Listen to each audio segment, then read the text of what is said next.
Welcome to the Windows Computer and Technology channel, and today in the news, Japan wins war against floppy disks. So we know that a lot of governments are still in some of their programs and in some of their services using old floppy disks.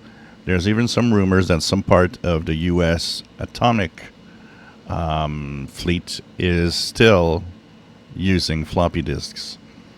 So, of course, Japan started looking at its own government systems and said, okay, we got to get rid of those things.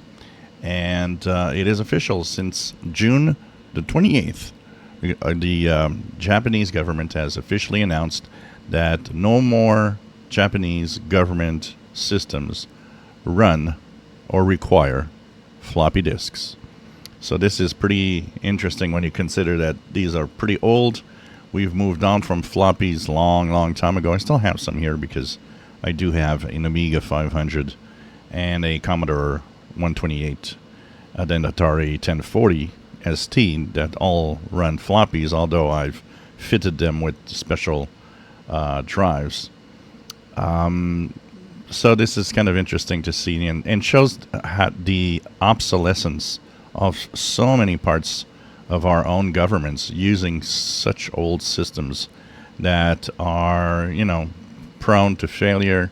And I mean, floppy disks are not the most reliable thing in the world after being heavily used.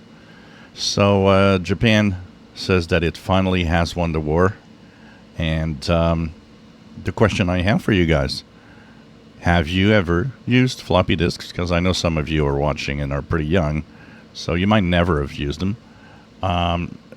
And for those that have used them, when's the last time you actually handled and used a floppy?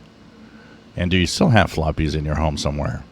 So my last time is only a couple of weeks ago for some of my old Amiga computers and Commodore computers. But for PC itself, I do have a USB floppy drive that can read floppies, 3.5-inch. And that was just in case. I purchased that a long time ago when I was doing my tech duties, just in case somebody somewhere had a floppy they wanted to transfer and they didn't know how to do it.